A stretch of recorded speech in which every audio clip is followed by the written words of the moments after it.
black girl nerves. Better shake your booties for black girl nerves.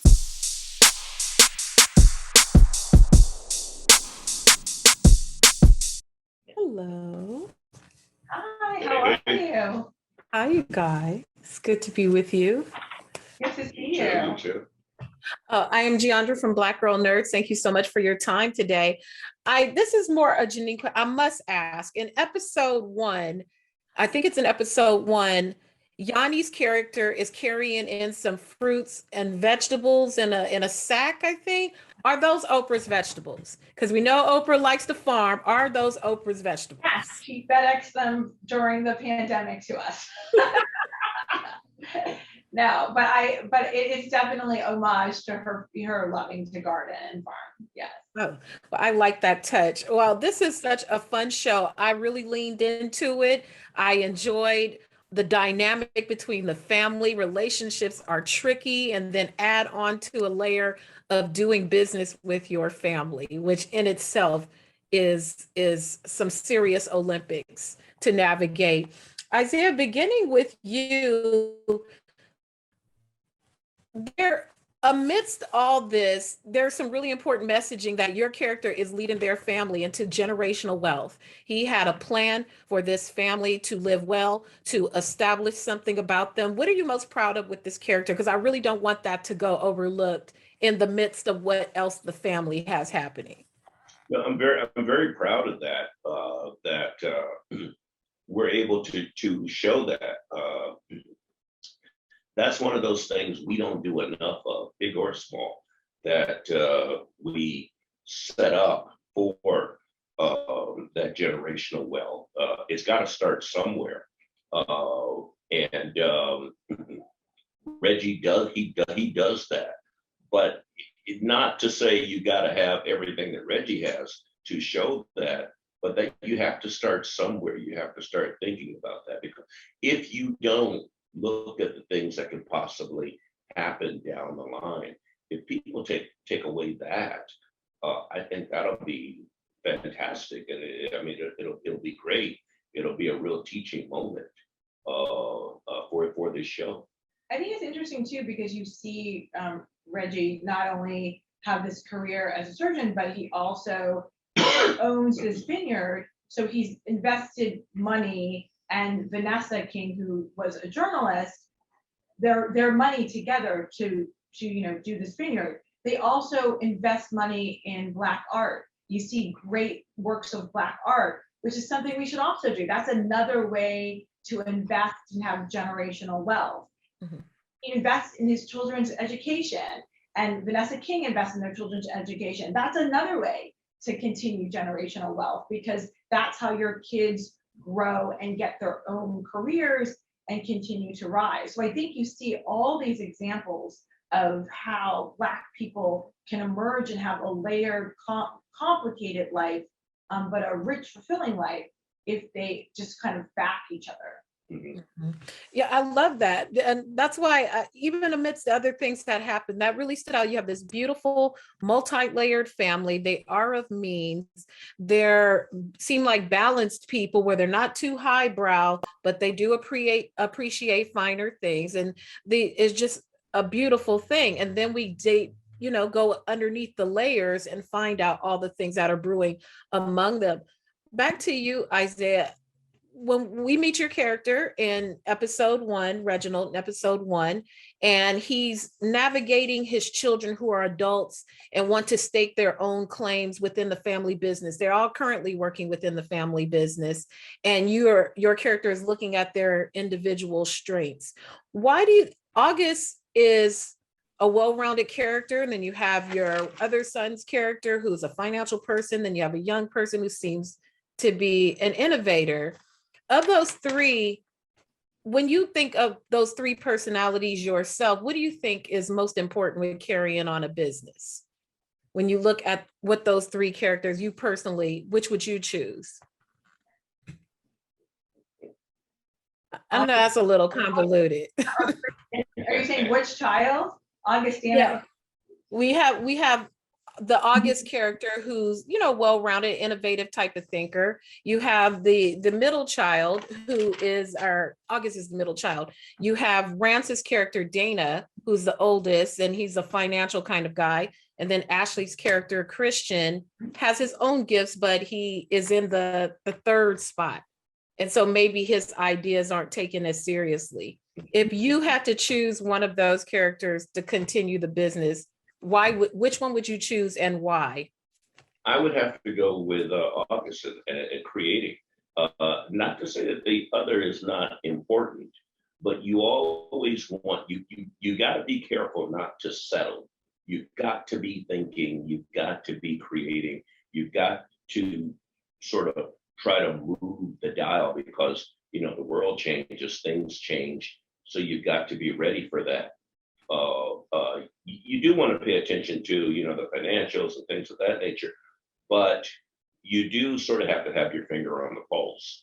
But if you got your finger on the pulse, you don't have any money, well then, you know, that's not too good either. So it's a very difficult question, but I do appreciate the creativity, and that's where I would lean. All the children are crying right now when they see this. They're gonna like, he chose August. With how beautiful the series is, the beautiful sweeping landscapes, these beautiful people, the wardrobing, it's gorgeous. Janine, where did the creation begin for you? Did it begin with the people? Did it begin with the love for wine? Where did the seed grow from? I mean, I have a love for wine. My husband and I have always been lovers of wine, and so that's real. I visited a Black-owned vineyard in San Ynez. It was just by happenstance, was going with some couples to even Santa Barbara and then go to a Black-owned vineyard, and I saw, wow, this would be an amazing backdrop for a show. And it had been so long when you think about, you know, Brothers and Sisters had been on years before, and then prior to that, Falcon Crest way, way, way long ago, but nobody had done a show about a Black vineyard or a vineyard. And so the Blackness was the unique part of it. But also then the characters started to formulate. I started thinking about what dynamics would work well together, who would bump off each other, who would play, and they just started to come alive. You know, the funny thing is, I was at ABFF one year. I was doing press for Claus, and I saw a short that Rance was in called Trapeze. And when I saw him on the screen, when the screening ended, and I had just screened a short I directed, but when the screening ended, my husband said, "Let's go get a drink." And I said, no, I want to go upstairs, and I'm rewriting this part for Rance next. And that's how Dana came alive, because I saw this guy on screen and I said, he has got to be in my show. He's got to be in it. So I think it just starts to formulate and you start to see people. I saw Ebonee on FBI and I loved her on that. When she walked in to audition for August, I was blown away. And I thought, this is my leading lady. This is who should, you know, spearhead the show. And it all sort of comes together. You know, Kim Coleman, our casting director, and I was talking, and she said, "Who do you see as Reginald King?" And I said, "Isiah Whitlock." And that just became a goal. Let's go after Isiah Whitlock, because he kind of embodied a lot of the men in my life that are cool, have swagger. They, you know, they dress sharply. You know, they have all of these like finer things in life that they love, and they have humor. And I thought it was really important to have a father that sort of had that. Look at those beautiful words that this talented, creative woman have for you. I love the look on your face right now as she says all those things about you. Yeah. Yeah, that's about right. I think it's, you know, I think sometimes when you show rich Black families, like sometimes, like just through the years, people act rich, right? They act like I'm, you know, snooty and I'm rich. And I think a lot of wealthy people and really successful people are cool and chill. You know what I mean? I agree. A lot of surgeons, I wrote on ER for the final 4 years, and I would go down to LA County Hospital. I knew a lot of doctors, they were cool and chill.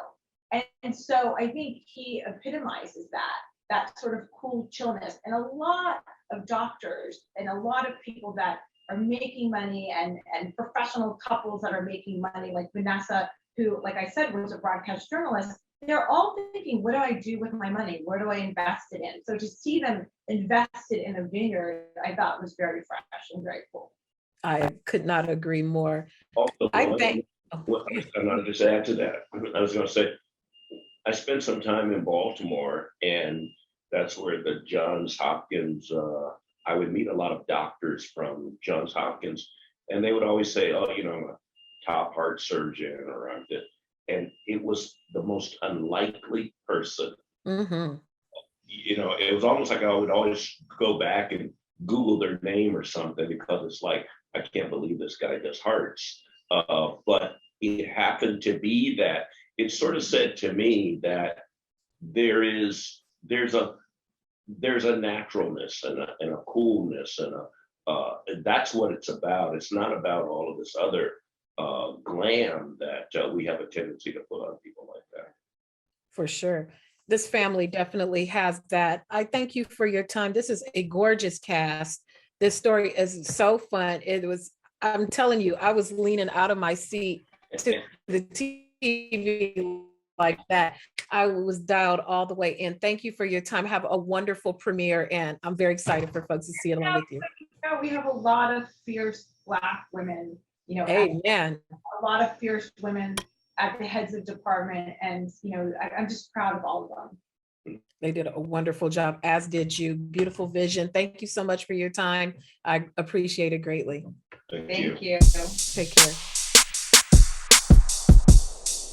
Thank you guys for your time this morning. I'm really excited to talk to you because this had me leaning all the way in to the TV. Family. Wow, familial family relationships can be complicated, especially when you have business involved. And I like all these different navigations. So I wanted to start by asking, in the show description, it says that the children grapple with their own power, wealth, and legacy. So Ebonee, I'm going to start with you. Of those three terms, which one would you attribute more to August, and why, of those three? Power, wealth, or legacy? I would say, first, my name is Ebonee, by the way. Ebonee, excuse me, sorry. I would say legacy. I think that August is she's really concentrated on what they're building and what they're leaving behind and where they can go and where they can grow. So I would say that out of those three, legacy is what she's most focused on. Mm-hmm. And how about for you, Rance? What about Dana? Power. Success breeds power, and power breeds respect. That is his number one goal. And, you know, whether or not he achieves power, respect, and success, legacy comes too. But power. So I guess that leaves you with wealth. So is that an appropriate term, or would you choose one of the other two? I would say wealth, you know, definitely. I don't know, maybe Christian, I would say a combination of all, but wealth, because, you know, swag is at the center of my being, and very important. And it's hard to be swagged out if you don't got the wealth to match, you know.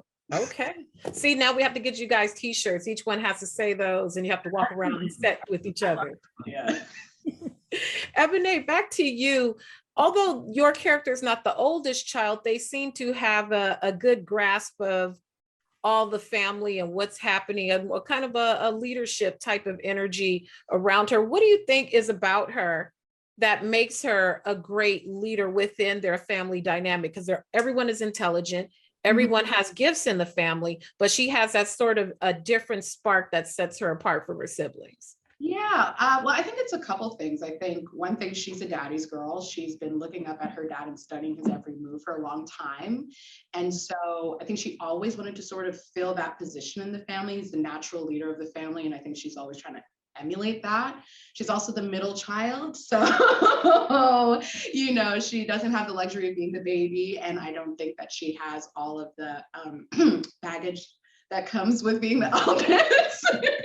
So I think she can see the family from a unique perspective where she's like, okay, yes, we all have our own personal interests, but what's in the best interest of all of us as a whole?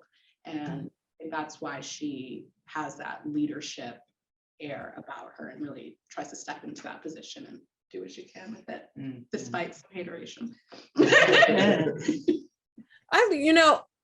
All of you bring some wonderful gifts, and I really see those qualities emerging in all of you. Ashlee, back over to your character. He has his own ideas, but sometimes the baby goes overlooked, even when they have these grand ideas. Is that going to be something that he struggles with during the season, being the youngest child and not being taken as seriously, say, as the older children, although he has some good stuff to offer? I think so. You know, Christian being the youngest definitely has a lot to prove. And after some unexpected things take place, he's really forced to try to survive it all. And I think through it all, he's really trying to find himself. That's something that even as an actor was just fun to dive into, because where I was at in my life, personally, I was really trying to find myself. So it just fell into place. Say, Rance, back over to you. That's a great point. A lot of people don't know the trials of being a performer. We're out of a pandemic, trying to still navigate and make a viable career. When you found out you won the role, how did you celebrate? What was that moment like for you? It was a relief, because the audition process can be a lot. But I remember my agents called me. It was Thursday, I believe March 18th, around 9:34 p.m. I remember the night. I was I think talking to my friend Travis, and I was talking to my friend Travis on the phone, and then my agent's phone number came up on my phone. I was like, Travis, I gotta call you back. I'll call you back. And I hung up. I picked up the phone. Hello, and they're like, "You did it!" And I cried tears of joy. You get a role. Yeah, I get a role. And my roommate was outside the room, but I kept it kind of low key because I didn't want to call my parents and honor them and thank them for their support, and to let them know that I got a role. And it's been a dream come true. It's a dream role to play a character like Dana King, and the depths to which I work with Janine on creating the character and adding my flavor to the character and bringing him to life has been amazing, and I can't wait for the world to see. I can't either. I'm telling you, I'm gonna call my aunties in Louisiana. They're like, whoa, this is it right here. Ebonee, back over to you. Within this cast, these are our beautiful Black melanated people who are of means. But what I like is it's not a monolith type of character. It's not just, so highbrow when we come into some money and then we have to be so highbrow. There's a good balance of all of the personalities of the cast. What are you proud of when you look at August and the trajectory, what she does through the season? Oh, wow. What am I proud of? I think that I'm proud that we see August struggle and doubt herself, but she doesn't give up. She doesn't let it defeat her. She doesn't let it stop her. She has a vision. She cares deeply about her family and also their legacy.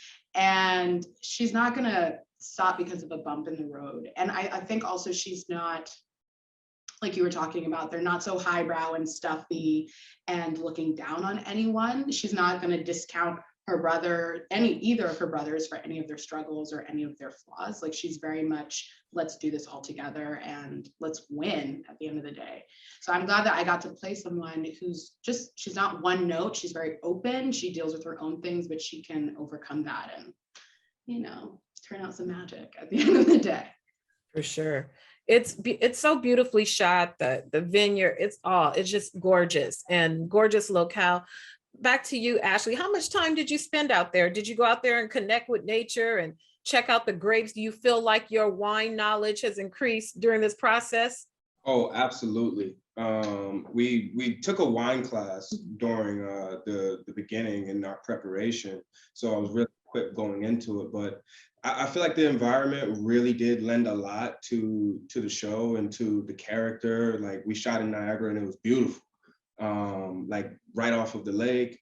What was the question?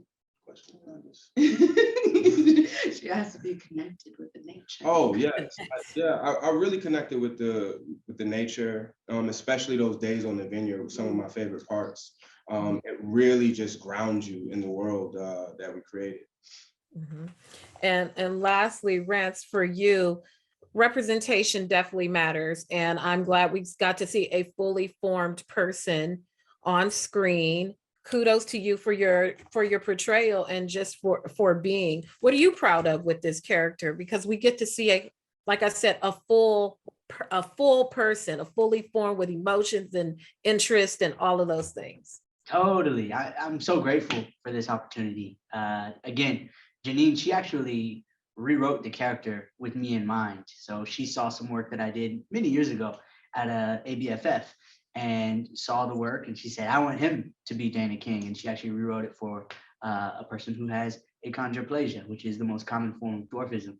And so, and that's always been kind of something that I said on the come up as an actor. You know, I just want somebody to catch the vision. When someone can catch the vision and just see me for me and hire me to just be an actor that, you know, of course, is a little person, that'll be the best opportunity. And Janine caught that vibe, and grateful to represent the community on this show, and also to play a person who is just being. And of course, his height informs his story and the way he acts towards the people around him and towards his family members. But it's not the main thing, and that is so special. And I can't wait for people to tune in and see Dana's character arc over the 8 episodes and beyond. And beyond, exactly. Well, I thank you all for your time. There are so many good one-liners that you all say at different times that I'm already envisioning what these memes are going to look like when the show drops. I don't want to say any of the zingers because I want people to get the full experience, but there are some great lines in the show, and I thank you all for your time. Thank you. Thank you. Thank you for having us. Take care. Hello. Love this. Thank you. Giving. Hi. So are all of you, beautiful women. Yes. Come on, sisters. Looking great. Thank you. Well, I'm waiting to see if the pop-up box is going to say recording, but I think we're all ready to go. Thank you, ladies, for your time. I'm Giandra from Black Girl Nerds. It's a pleasure to be with all of you today and talk about the Kings of Napa. Wow. I was leaning into my TV because there was a lot, and I was here for it all. I'm here for it all. Beginning with you, Devika. Relationships are tricky between siblings, between family members, just relationships in their own ways have their own pros and cons. This family has a business that they've been running out in the vineyards. They're a family of means. And by extension, even those who are not in the immediate family reap the benefits of those means.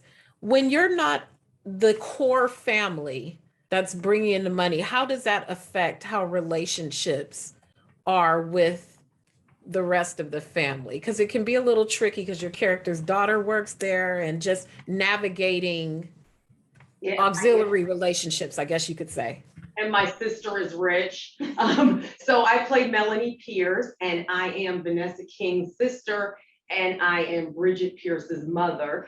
And I had been overseas, or I should say Melanie was overseas many years, probably 15 years on and off, doing tours with Doctors Without Borders. So Melanie has found her purpose in service. And her purpose in service really has hit a high with going to Africa and serving there with Doctors Without Borders and doing nursing work and giving back. That really is her soul, is to give back and serve. So the money that the King family has, even though Melanie is kind of in and out and you don't see her in a lot of the big family things because Melanie's overseas serving and working, she still loves her family.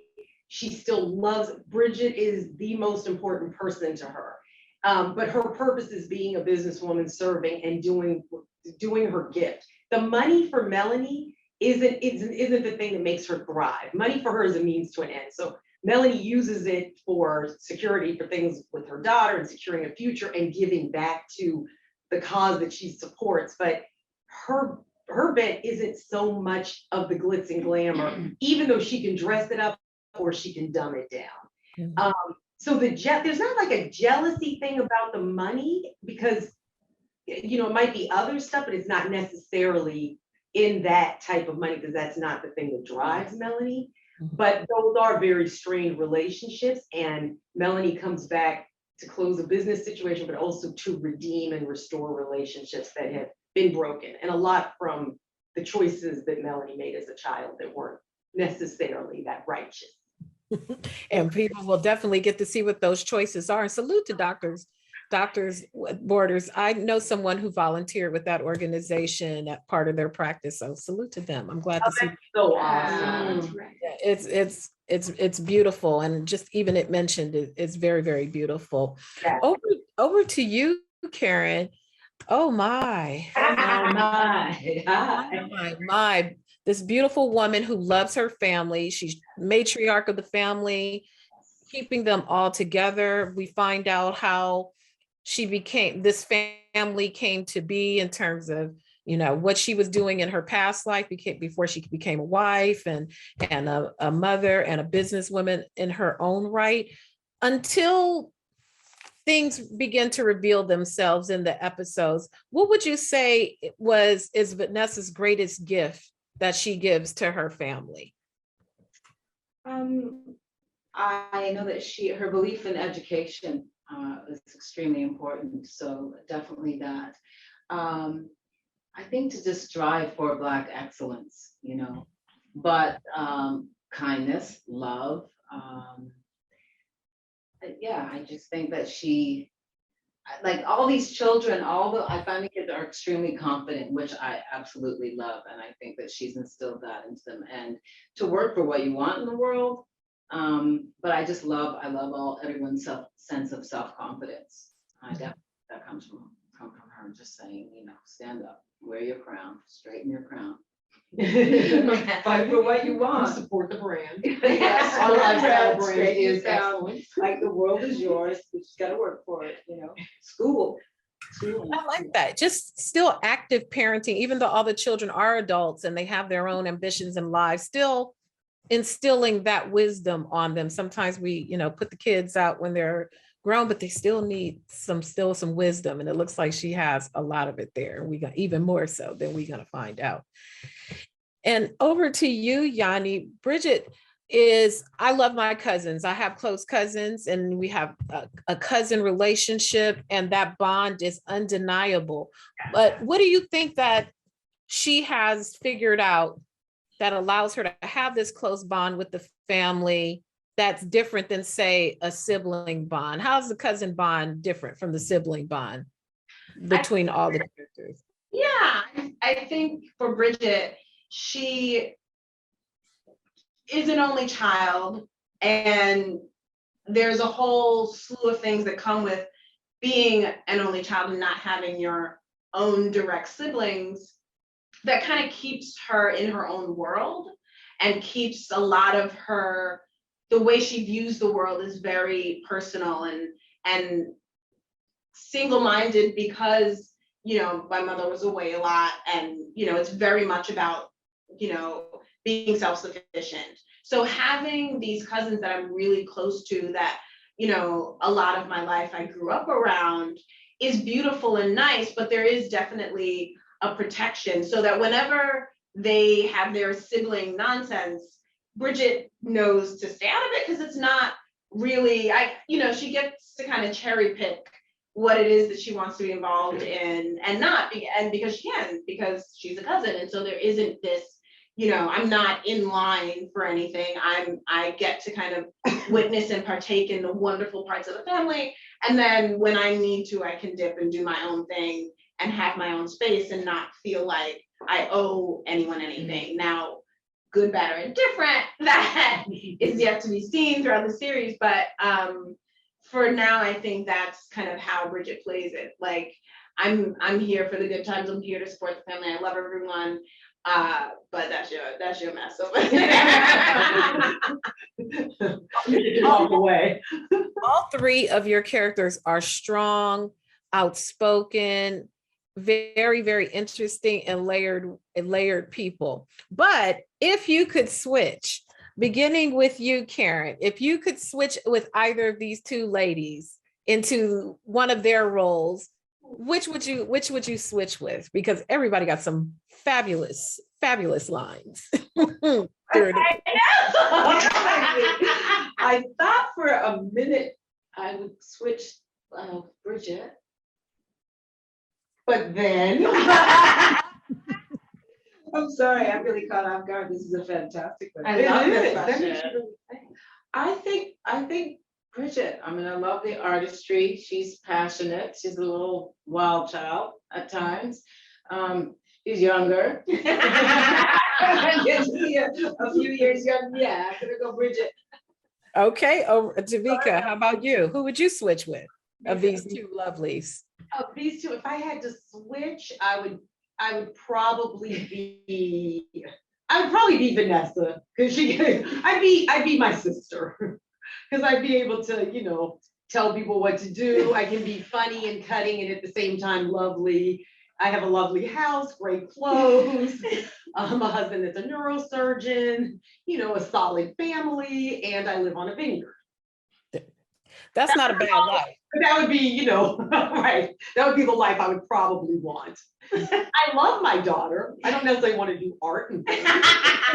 Don't necessarily want it. Don't want to necessarily be out there in the dirt, but I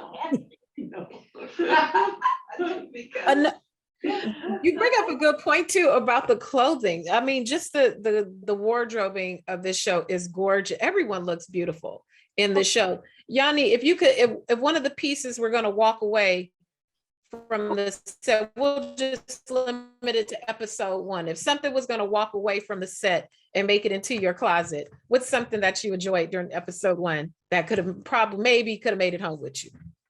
I mean, it's a great question, but I already know. It's the outfit I wore in the opening scene. It's this really cute crop top with these kind of poofy sleeves and these high-waisted bell-bottom jeans. I wanted to sleep in that thing. It was so cute and comfortable, but so stylish, and something that Yaani would never see and say, oh, I'm gonna pick that up.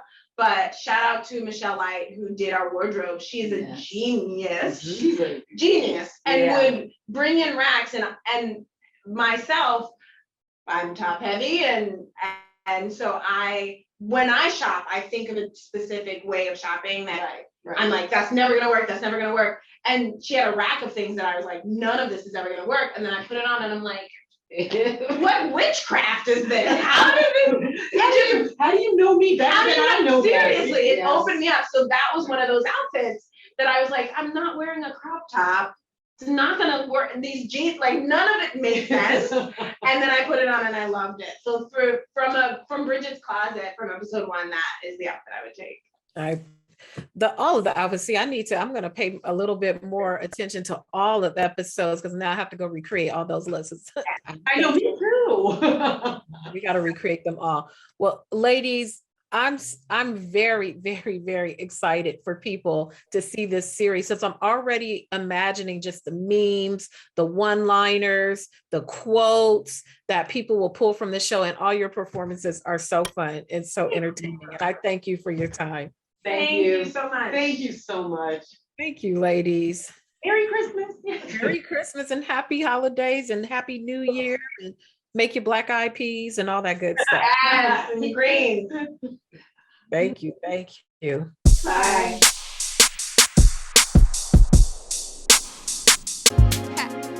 Better shake your booties for black girl nerves. Better shake your booties for black girl nerves.